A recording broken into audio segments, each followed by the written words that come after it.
Hello everyone and welcome back to Wings एक उड़ान। अभी भी जेकेएसएसबी की वेबसाइट पे एक नया नोटिस आया है with regarding the waiting list for the panchayat secretary exam. ये एग्ज़ाम लास्ट ईयर हुआ था और 1340 के आसपास इसमें सीट्स थी।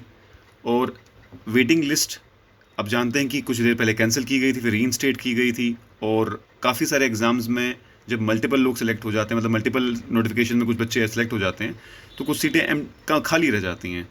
उन सभी को फिल करने के लिए वेटिंग लिस्ट की डिमांड की गई थी और वो रिंस्टेट की गई और फाइनली इस पर्टिकुलर एग्ज़ाम की भी वेटिंग लिस्ट आउट है।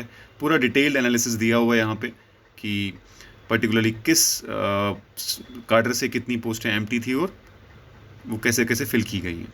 कैटेगरी वाइज पूरा ब्रेकअप दिया हुआ है और यहाँ पर आप लिस्ट देख सकते हैं सभी सेलेक्टेड कैंडिडेट्स को। कंग्रेचुलेशन फ्रॉम विंग्स एक उड़ान टीम। आई होप कि फाइनली जो है आपकी स्ट्रगल है अब ख़त्म होती है। हालांकि अभी आने वाले, जब कहते हैं ना कि अभी बहुत सारी नोटिफिकेशन आ रही हैं, तो अभी और भी आसमान है आपके लिए छूने के लिए, वो भी प्रिपरेशन आप कर सकते हैं। बट हाउएवर एक फाइनेंशियल सिक्योरिटी मिल जाती है तो इंसान का कहीं ना कहीं वो एक स्ट्रेस वाला जो एंगल रहता है वो ख़त्म हो जाता है। तो जहाँ पर हम अप्रिशिएट करते हैं कि काफ़ी सारी चीज़ों की जो है ये वेटिंग लिस्ट का आना ज़रूरी था बहुत सारे बच्चों के लिए, लेकिन already at the same time ये बात करनी भी ज़रूरी है कि काफ़ी टाइम लग गया इसको आते आते। ये प्रोसेस और भी एक्सपीडाइटेड होना चाहिए था और हमें उम्मीद है कि आने वाले टाइम में ये प्रोसेस और भी ज़्यादा एक्सपीडाइट किया जाएगा। और जो पोस्ट आ रही हैं जैसे कि नायब तहसीलदार, पटवारी, उन पोस्ट में भी कहीं ना कहीं एक्सपीडाइटेड प्रोसेस दिखेगा, फास्ट ट्रैक रिक्रूटमेंट दिखेगी।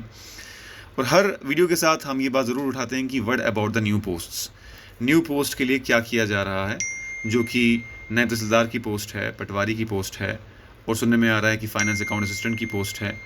ये सब पोस्ट जो हैं काफ़ी देर से पाइपलाइन में हैं। क्या रीज़न है कि अभी तक नोटिफाई नहीं की गई हैं, इसके रिगार्डिंग जगह जगह से हम आवाज़ उठा रहे हैं, अपने प्लेटफॉर्म से, अपने ट्विटर से, अपने यूट्यूब से। और कहीं ना कहीं इस एग्ज़ाम्स प्रोसेस डिले होने की वजह से बहुत सारे लोगों का टाइम वेस्ट होता है, prime years of the youth waste होता है। So I request all of the stakeholders जो इस प्रोसेस में इन्वॉल्व हैं कि जल्द से जल्द इन पोस्ट को नोटिफाई किया जाए, ताकि जो लोग कुछ 0.5 मार्क्स, 0.25 मार्क्स, पॉइंट मार्क्स से रह जाते हैं उनको दोबारा चांस जल्द से जल्द मिले और अपने प्राइम ईयर्स में ही वो एग्ज़ाम दे सकें।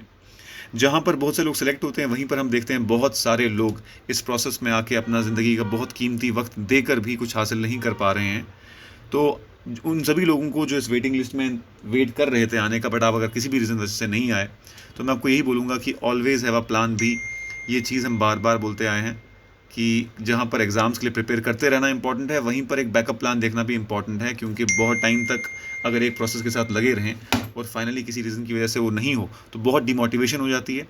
और आपको एटलीस्ट फाइनेंशियल इंडिपेंडेंस के लिए कुछ ना कुछ अपना बैकअप रखना चाहिए, अपना एकेडमिक्स का, अपना बिजनेस का, अपना जो भी आप कर सकें। इस बारे में, इस डायरेक्शन में सोचना ज़रूरी है। अगर इस डायरेक्शन में आप सोचते ही 5-6 साल एग्ज़ाम प्रोसेस में लगने के बाद हैं तो काफ़ी डिले हो जाता है। So I would request everyone to be very very of this fact कि आपको प्लान भी रखना चाहिए। दोस्तों, बाकी जो लोग भी प्रिपेयर कर रहे हैं आने वाले एग्ज़ाम्स के लिए, सारे ही जो जितने भी नोटिफिकेशन आने वाली है उसके लिए हमने एक महा पैक भी लॉन्च किया है। जो लोग भी प्रिपेयर कर रहे हैं, अगर उससे आप फ़ायदा उठाना चाहते हैं, डिस्क्रिप्शन बॉक्स में लिंक है, उसको आप देख सकते हैं। मिलते हैं नेक्स्ट नोटिफिकेशन के साथ। तब तक thank you so much for your time. और if you want to receive all the updates regarding exams, don't forget to subscribe. And आपके कोई भी क्वेरीज है तो कमेंट सेक्शन में डाल सकते हैं। Thank you so much.